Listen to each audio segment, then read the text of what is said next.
Sebenarnya kita tuh kalau kerja di kantor itu kan pasti ketemu sama orang-orang baru. Nah, ketika kita ketemu sama orang baru yang sudah lebih lama bekerja di sana, pasti ada aja nih kita merasa seperti newbie, merasa seperti ya udah nggak apa-apa deh, gue bantu gitu. Ternyata semakin lama kita semakin nggak bisa menentukan sikap kita.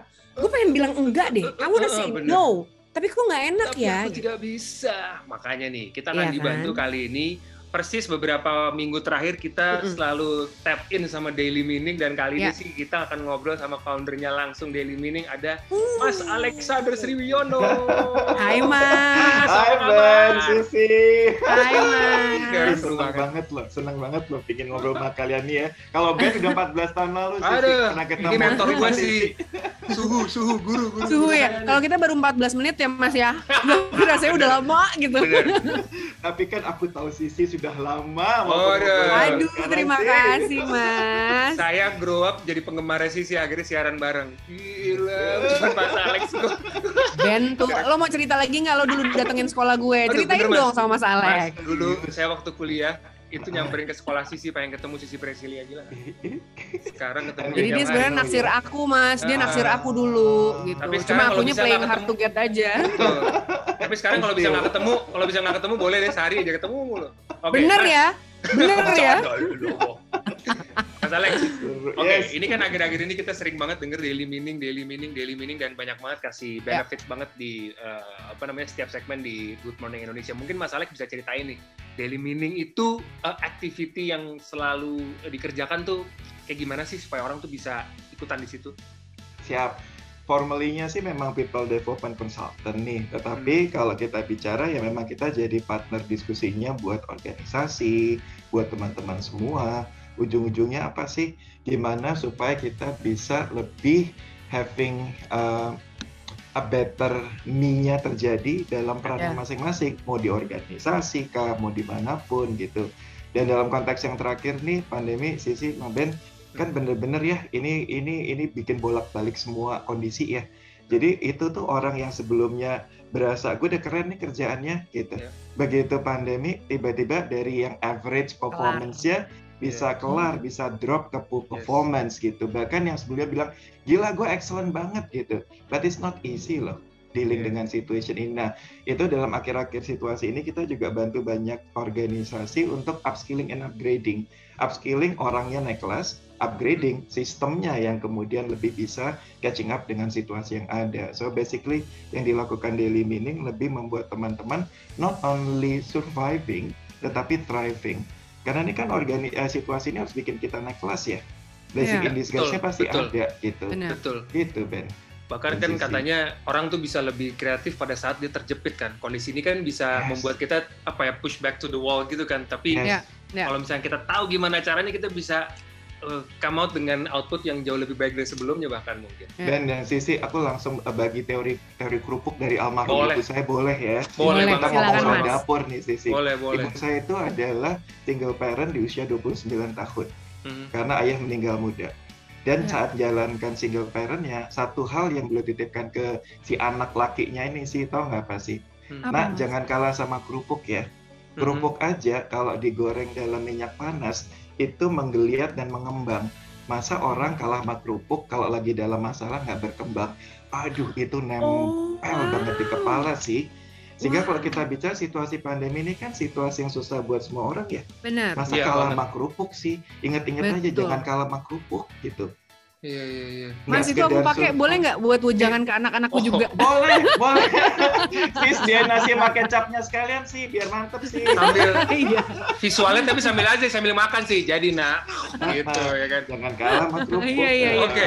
Itu keren loh Mas, bener loh. Bener, itu keren. Simple banget tapi menyentuh, maksudnya kayak, oh iya bener juga ya. Bener. Oke Mas Alex, nih kita sekarang let's get down to business nih, karena emang udah ada yang cerita cukup panjang masalahnya dia sih, mungkin boleh diceritain sih. Boleh Mas, ini udah ada yang WhatsApp ke kita, ini ada Dito bilang katanya, morning Ben, Sisi, Nino, dan Mas Alex, aku mau curhat, jadi aku sudah masuk tahun kedua di kantor yang sekarang, dan sekarang ini sebagai staff kreatif.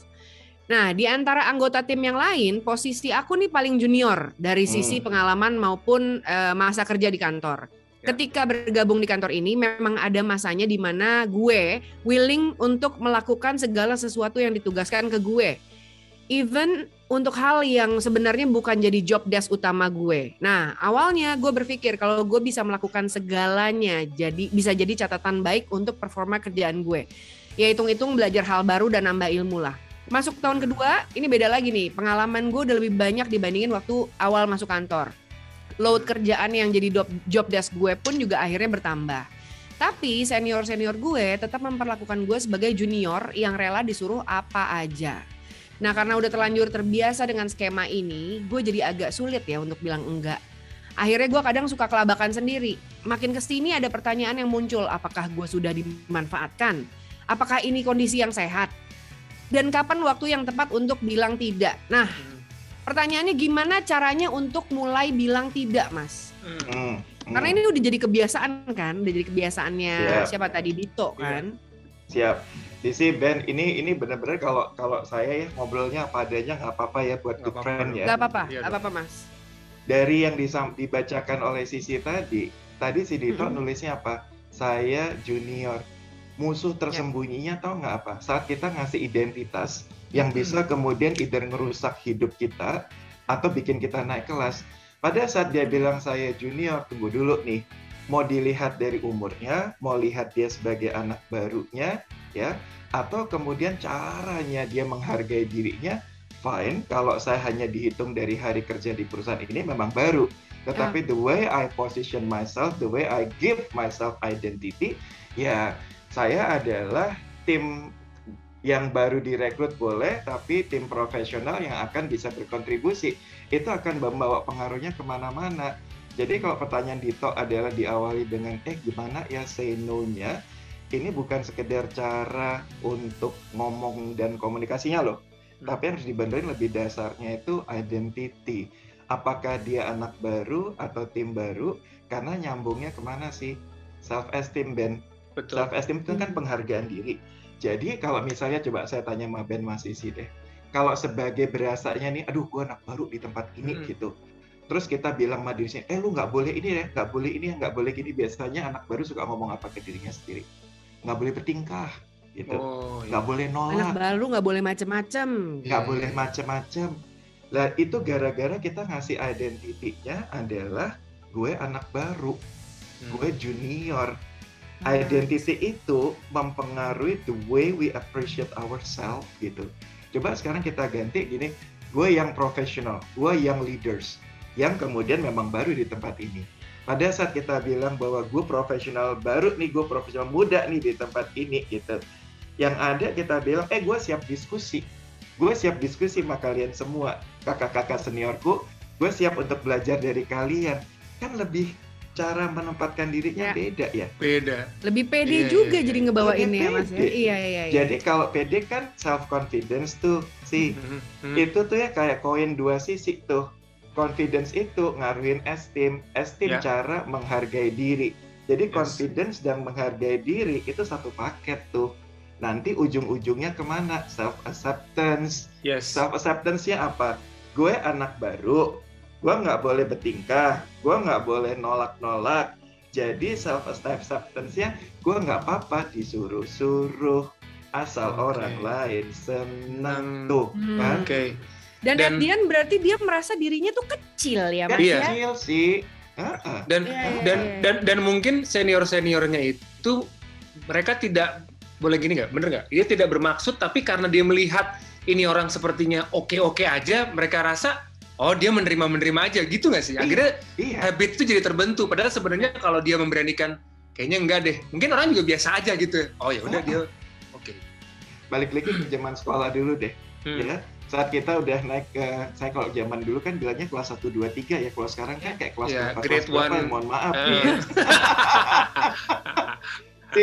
Gue bilangnya remedial aja, bilangnya hair. Gue ketahuan zaman kolonial. Waktu gue bilang hair orang kagak paham gitu. Remed mas, remed. Oh iya. Remed. Kalau kelas 2 tuh grade berapa tuh? Anyway, kita udah di kelas 2 nih. Ngeliat adik-adik kelas baru masuk nih gitu kan, dengan jalannya munduk-munduk. Si senior pasti begitu ngeliat anak baru jalannya munduk-munduk, apa lo gitu. kepancing buat menzolimin. Jadi sebetulnya ini shared responsibility gitu. Orang jadi kepancing zolimin kita karena kitanya kata Sisi tadi ngerasanya kecil. Jadi sebetulnya kita nggak bisa nyalain si senior di perusahaan itu aja sih. Tapi karena kitanya juga nempatin dirinya nggak jejak sejak awal. Bagaimana gitu. Pembawaan diri kita juga ya Mas ya. Dulu dia melabeli dirinya gue anak baru. Oke, memang bener anak baru, nggak boleh terlalu banyak bertingkah lah gitu. Tapi setelah dia ngerasa jenjang karirnya tumbuh, tapi di dalamnya dia nggak growing, dia tetap di setahun pertama kerja. Jadi dia pembawaannya juga masih seperti anak baru gitu ya. Berarti iya Mas. Enggak, berarti itu sebagai berarti kalau kita menempatkan diri seperti itu, berarti kan otomatis kita menjadi people pleaser, is it right? Yes. Karena kita menempatkan diri sebagai junior yang nggak boleh bertingkah, makanya yang gue accept-nya bahwa gue nggak apa-apa nih untuk harus disuruh-suruh nyenengin orang lain. Apakah saya people pleaser? Saya orang yang harus menyenangkan orang lain. People pleaser itu kata kuncinya harus ya. Dia merasa harus menyenangkan orang lain, dan bedain sama people person sih, dan people person adalah saya menikmati berhubungan dengan orang. Saya sangat ingin mengisi. Yes, Jadi tiap orang tuh kan punya needs-nya, Ben. Yes. Jadi ada need for power, need for achievement. Nah, kalau people person itu disebutnya need for affiliation. Kebutuhan untuk berafiliasi sama orang lain. Gue orangnya senang gaul deh, gue senangnya ngobrol dengan banyak orang deh. Itu that's people person. Karena dia butuh interaksi. Tapi kalau people pleaser, dia sebetulnya bisa saja nggak nikmatin proses interaksi itu, tapi karena dia ngerasa harus. Dan balik lagi, ujung-ujungnya tahu nggak kenapa terjadi people pleaser? Ini belak-belakan aja nih, good friend, nggak popo yo. Insecurity. Insecurity. Saat kita insecure, gitu. Insecure itu tuh nyambung dengan esteem itu apa? Self-esteem itu kan how much we like ourselves, how much we feel lovable dengan diri kita dan feel capable. Kalau kemudian itunya nggak dapat, insecure kemana-mana Kak, dikit-dikit kemudian nggak pede dan seterusnya. Ini sedikit jadi panjang, nggak apa-apa ya Mas ya? Ini nanya sedikit, masih satu benang merah sih tentang tadi acceptance sama people pleaser. Actually, people pleaser maybe is not a bad thing, tapi sampai titik mana kalau itu sudah menjadi suatu hal yang kayaknya nggak baik. Terus yang kedua, pastilah kita punya kebutuhan untuk acceptance sama semua lingkungan. Tapi aku pernah dengar juga bahwa kita tidak didesain untuk disukai oleh semua orang gitu. Sampai borderline-nya apa tuh Mas? Bahwa acceptance dan pleasing other people menjadi suatu yang jadi kurang baik untuk kita. Dalam konteks organisasi, kalau untuk kembali ke kasusnya Dito, yang paling gampang adalah kalau udah nggak kontekstual kan. Dalam arti gini, kita berusaha nyenengin orang lain, menyenangkan hatinya. Kalau konteksnya benar adalah seorang leader yang kemudian juga berusaha mengencourage timnya untuk nggak patah semangat pada saat lagi bikin kesalahan. Nah, itu konteks menyenangkan perasaan orang lain dengan benar. Iya kan? Atau misalkan let's say gue jadi leadernya Ben sama Sisi, gue kasih assignment baru ke kalian, tetapi saya sampaikannya dengan membuat kalian excited, dengan membuat kalian juga semangat. Itu saya berusaha menyenangkan kalian dalam konteks. Tapi yang udah nggak benar kalau di luar konteks. Misalkan supaya saya lebih diterima, supaya saya lebih merasa berharga. Benar, karena harus dilakukan untuk satu intention yang udah exactly. Udah mulai kelihatan beda kan, Ben? Beda. Paham. Beda. Ibaratnya kalau kita masih mau menyenangkan orang lain tapi kita dalam hati juga mengeluh, nah gue jadi repot nih gitu. Padahal ya itu kan keputusan lo untuk melakukan itu. Berarti itu udah nggak healthy berarti gitu ya. Dan tapi satu lagi, sorry. Nggak apa-apa Mas, nggak apa, silakan Mas dulu. Seru ya. Seru. Ini bisa minta 2 jam nggak sih? Kita ganti podcast aja gimana? Kita bikin podcast aja. Gimana masalahnya? Abis ini aku akan tanya.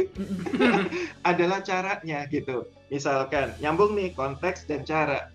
Untuk menyenangkan hati rekan kerja dan menyenangkan hati atasan, lakukanlah sesuatu yang relate dengan pekerjaan itu sendiri. Misalkan, reportnya dibikin dengan sekeren mungkin dan kemudian lebih proactively di-submit sebelumnya. Itu pleasing others contextually dengan cara yang benar. Yeah. Tapi kalau kemudian dengan cara yang kita bilang ini nggak kontekstual lagi nih gitu, dengan kemudian kirim-kirim makanan ke rumahnya gitu kan, kita merasa bahwa saya nggak bilang salah sih kirim makanan itu, tapi bahwa kalau itu adalah cara untuk menyenangkan orang gitu, tunggu dulu Kak, habis duit lo gitu. Iya. Gitu. Sih masih ingat pertanyaannya nggak? Masih Mas, tadi aku mau tanya tadi Mas Alex sempat menyebutkan tentang itu bedanya people pleaser sama people person. Yes. Kalau people person tadi Mas Alex udah sempat jelasin belum ya? Bahwa kalau people person didasarkan pada kebutuhan dan setiap orang tuh punya kebutuhan dan ini adalah kebutuhan yang sehat. Pasti ada orang yang sangat ingin untuk berprestasi gitu. Ada orang yang bilang, aduh gue nggak perlu yang nomor 1 deh. Berarti need for achievement-nya dia nggak lebih tinggi dibandingkan. Terus kita tanya, lu lebih suka apa? Aduh yang penting tuh gue temennya banyak. Berarti dia need for affiliation-nya tinggi. Gitu. Ada orang yang bilang, gue harus menduduki posisi ini. Kenapa? Karena gue butuh power-nya. Need for power-nya yang gede sih. Jadi kalau people person itu sebetulnya kata kuncinya adalah dia menikmati proses hubungan tersebut dengan positif. Kalau people pleaser lebih karena negatif dan insecurity yang ada. Gitu sih. Terakhir. Jangan terakhir dong, Chris. Jangan terakhir dong, Ben. Nggak bisa. Gue masih ada pertanyaan, nggak bisa terakhir. Enak aja terakhir. Berarti gue dulu. Oke. Ini ngomongin sosial media nih Mas. Sosmed itu kan kayak baik lagi kayak ngomongin koin ini dua mata sisi nih. Satu sisi memang mempererat connectivity apa segala macam, tapi di sisi satunya lagi kita udah mulai tahu tentang mental health, tentang insecurity, tentang acceptance, tentang FOMO, fear of missing out gitu. Nah di lingkungan kantor kan bisa terjadi kita lihat, wah geng ini sering nongkrong after hour mungkin kemana, tapi dia sendiri ngerasa gue menjadi outsider nih gitu. Akhirnya jadi people pleasing tadi di kantor untuk berusaha mungkin karena lihat aku juga mau masuk ke peer-nya dia gitu. Mas Alex komentarnya apa nih? Gimana caranya kita dealing dengan social media di era seperti ini? Social media itu ada kaitannya dengan yang tadi self-acceptance. Pada saat kita posting, yang kalau kita tungguin adalah likes-nya dan komenan orangnya, itu kan berarti kita nunggu orang lain untuk accept kita. Tujuan kita posting adalah untuk komennya orang dan kita di-accept bahwa dibilang ini bagus dan seterusnya dengan likes yang banyak, atau seperti apa. Bayangkan pada saat orang posting dengan tingkat security yang tinggi banget. Dan yang membuat dia tingkat security-nya tinggi apa? Know and accept yourself. Jadi pada saat kemudian posting rambutnya berantakan, orang kemudian komentarin berantakan amat sih rambut lo, gitu. Ya emang, ya nggak apa-apa, I know this and I accept this. Pada saat kita bisa know and accept ourselves, we don't need others people's acceptance. Oh my God, sisi banget. Sisi banget. Gitu. Sih, tahu nggak yang paling aku suka tuh apa sih? Kalau suka baca buku ya, ada bukunya Don Miguel Ruiz, The Four Agreement. Itu ada satu kalimat yang bagus banget kaitannya sama acceptance. You are the actor for your life. Dan jangan biarkan orang lain nulis skrip untuk hidup lo. Agree, Mas. Setuju aku, Mas. Itu bagus banget. Jadi kalau kita posting, kan itu kita yang bikin skripnya, visualnya, captionnya, dan seterusnya. Orang lain masuk dengan skripnya komen, Kak. Betul. Dan kalau itu ngancurin hidup kita, bukan salah yang komen, tapi kita membiarkan dia menjadi the leading actor or actress in our life. Exactly. Aku setuju banget, ya Allah. Mas Alex, aku mau peluk. Kita tuh, aku sama Sisi tuh termasuk yang paling males. Ya kita senang posting karena itu kerjaan, tapi kalau kita suka dikomplain kok jarang posting karena kita nggak peduli sama orang. Iya. Contohnya yang bukan sebenarnya bukan nggak peduli sama orang sih, Mas. Cuma lebih kayak nggak ada yang bisa drive apa yang sedang kita write gitu loh. Kita tidak consume. Kita tidak consume itu untuk needs kita daily gitu. Iya. Kayak misalnya nih kalau saya mau pleasing others nih ya, saya sebagai people pleaser, sebelum kita ngobrol gini nih, saya udah follow Instagram kalian gitu. Terus pas mulai ngobrol aku bilang gini, Kak Sisi, saya udah follow lo kasih gitu. Ya kan? Sementara buat saya, maaf nih, saya memfollow karena saya ingin. Karena saya menikmati pertemanannya. Jadi sesudah kita ngobrol ini, kalau saya nggak menikmatin, ya saya nggak akan follow karena saya nggak harus. Benar. Tapi kalau saya menikmatin, saya pengen ngobrol lebih jauh lagi. Aku follow ya di sini ya sih, gitu loh. Itu kan senyantai itu, gitu loh. Terjawab nggak Ben dengan pertanyaan soal sosial media tadi? Iya, terjawab. Si masih ada? Apa udah? Masih ada, enggak masih ada. Mas, dari tadi yang kita bicara, yang kita, ya Mas nggak apa-apa kan ya satu lagi nih beneran terakhir. Aman, aku senang. Oke. Satu pertanyaan terakhir nih, dari tadi kita ngomongin tentang si orang ini yang akhirnya menjadi people pleaser karena dia punya insecurity sendiri. Apakah ada hubungannya sama background story-nya dia? Maksudnya apakah di rumah dia tidak dapat treatment yang baik dari dari orang tuanya atau keluarganya gitu loh. Sehingga dia mungkin di luar dengan senang hati dia membantu orang yang akhirnya menjadi kebiasaan, dan itu tuh bikin dia, gue dapet temen, gue dapet gitu loh, merasa dianggap. Keren amat sih pertanyaannya. Dalam karena jawabannya iya. iya jawabannya benar, Mas. Jawabannya iya, karena identity kan tidak terbentuk hanya di hari itu, tapi terbangun sejak awal. Dan kalau kita bicara, ada istilahnya manusia dilahirkan seperti layaknya kertas putih kosong, tabula rasa istilahnya. Dan kemudian dengan pengalaman yang dia terima, membentuk gambaran di kertas itu seperti apa. Bayangkan anak yang kemudian dibilang, kamu nih mang anaknya nyebelin apa dan seterusnya, identitinya kan terbentuk. Self-esteem-nya kan terbentuk gitu. Jadi nggak heran pada saat kemudian dia masuk ke kantor barunya, kemudian dia jadi lebih merasa nggak berharga dan harus nyenengin orang lain supaya dia di-accept.